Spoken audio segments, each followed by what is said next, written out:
lá é a barbárie, né? Como você também bem definiu. Ah, lá é a barbárie. Tipo assim, isso descaracteriza o capitalismo quanto barbárie, né? De que também morre muita gente, também se mata muita gente nos países ocidentais e etc, etc, etc, né?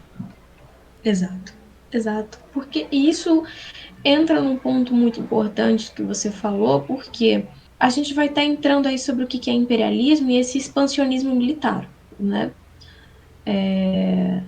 Porque sempre, assim, sempre, em toda a história da espécie humana, houve, houve contra o expansionismo militar de alguma potência ou apêndice de alguma potência. Por exemplo, os Estados Unidos e Israel, eles têm uma relação privilegiada. É uma tendência, existe uma tendência oposta, apontando para um futuro alternativo, envolvendo duas palavrinhas muito, muito caras à humanidade, que é igualdade e justiça. Você tá Né? doido. Duas palavrinhas muito caras. Então, quando vocês se deparam com a questão das polêmicas de libertação da Palestina, por exemplo, Hamas, ou qualquer outra força de guerrilha, etc., meu posicionamento é sempre o mesmo, ele não muda, que é no sentido de palestinos, árabes, possam se libertar e possam, assim, dar sua contribuição para uma bela história que ainda vai ser construída de emancipação coletiva, independentemente da batuta de certos movimentos armados, né? Mas, quanto à compreensão disso, do que é o Hamas, no Ocidente, o Hamas é considerado oficialmente pela, pelos Estados Unidos, pela ONU, etc., como uma organização terrorista. Toda resistência palestina é considerada terrorista.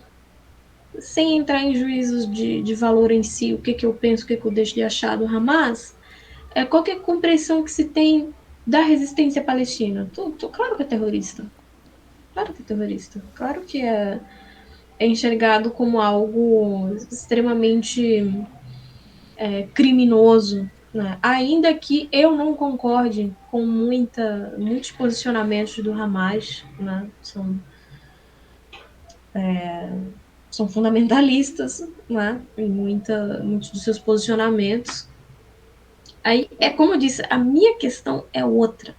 A minha questão sempre vai para outro lugar para desmoralizar o negócio. Perfeito. Por isso que eu costumo falar que para entender esse colonialismo tão singular, porque ele é muito singular, ele não se compara ao colonialismo da África do Sul, ele não se compara a qualquer outro colonialismo. Por quê? Porque ele ainda está acontecendo. Se a gente for falar de colonialismo dos outros países, a gente vai estar falando de um vulcão que foi ativo. Nesse o vulcão está bem ativo, ele está acontecendo agora, nesse exato momento. Então, diferencia do apartheid sul-africano, né? Porque tem suas características próprias, ainda que sim aconteça um apartheid, colonização. Então, para entender as especificidades enormes disso tudo, a gente não vai ter que fazer juízo de valor sobre tudo muito rapidinho, não. A gente vai ter que entender e destrinchar, ainda que eu não seja contra juízo de valor. Pode fazer, mas faz depois. Vamos ver o que está acontecendo aqui, o que está rolando. Né? Então, eu simplesmente dizer, não concordo com o Hamas, foda-se. Isso não vai mudar em nada. Perfeito. Foda-se. Eu não concordar ou você concordar não vai ajudar a gente a compreender o que significa o Hamas naquela região nesse momento histórico, sabe?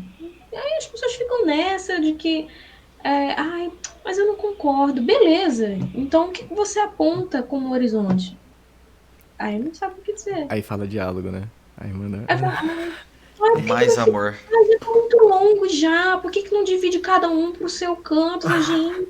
Ah, é Pelo só amor de pegar Deus. metade do país ali, fica metade com É, cada um, tipo. Sabe, eu queria repartir bolo, gente. Não, poxa, porque é, é, a colonização sionista ela tem a ver com a destruição de todo qualquer cultura e todo e qualquer vestígio de presença de árabes. Que é um exemplo disso quando é noticiado, vez ou outra, que oliveiras estão sendo arrancadas, né, que laranjais estão sendo arrancados, oliveiras estão sendo arrancadas, porque, primeiro que a oliveira, as famílias que as plantam, existe uma ligação com a terra, com aquele lugar. Existe uma ligação afetiva, cultural com aquele lugar. Então, quando eles resolvem arrancar as oliveiras, eles estão realmente querendo apagar a presença humana que estava ali. Porque se tem oliveira, tem presença humana. Não tem como uma oliveira sobreviver sem cuidados, né? Sem cuidado humano, né? Quando você vê em outros países, por exemplo, sei lá, nos Estados Unidos ou algum outro lugar, um restaurante com nomes de pratos que eram árabes se transformando em nomes de pratos israelenses. Caramba.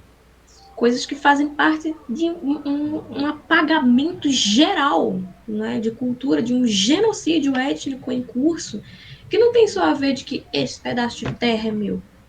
Tem a ver com realmente dominação e apagar quaisquer vestígios de presença árabe.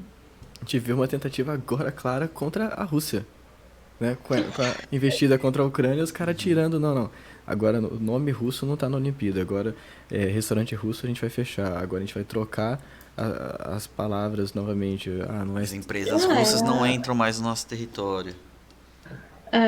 Uma russofobia muito latente, né? Aconteceu contra a cultura russa, né? Contra grandes escritores.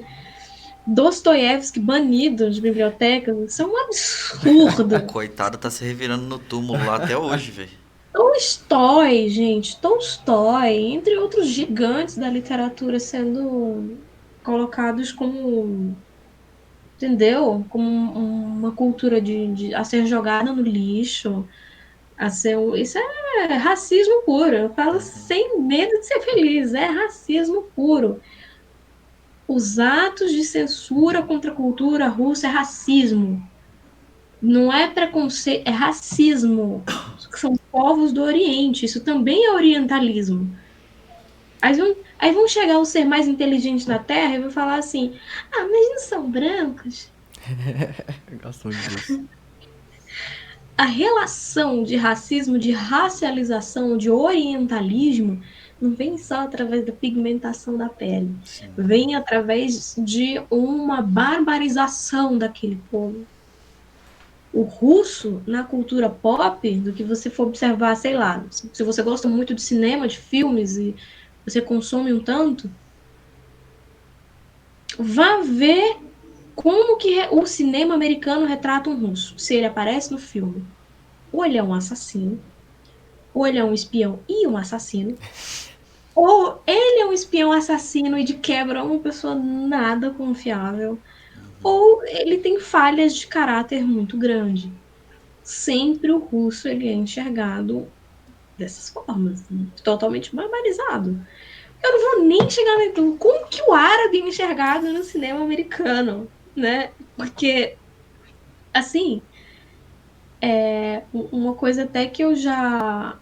Acho que eu já falei em outras ocasiões, citando um estudioso, o nome dele acho que é Jack Hashin, acho que é Jack Shahin, o nome dele é Jack Shahin.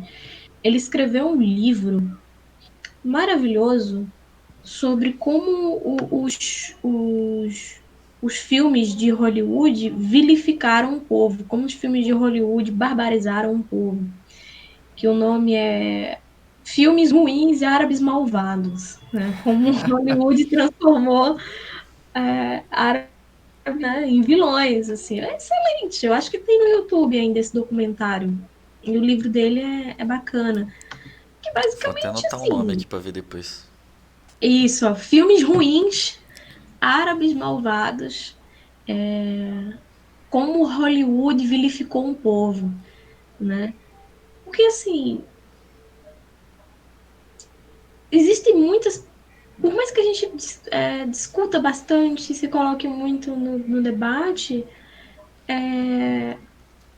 existe ainda uma urgência muito grande de perceber de que racismo, islamofobia, orientalismo, imperialismo estão sob esse fino véu de defesa dos valores ocidentais e capitalistas, né?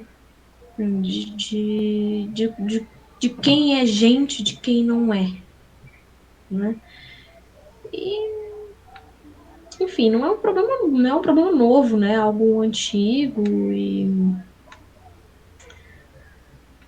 Ah, é muito, muito cansativo, gente, muito difícil. Lutar todo dia contra sim. isso.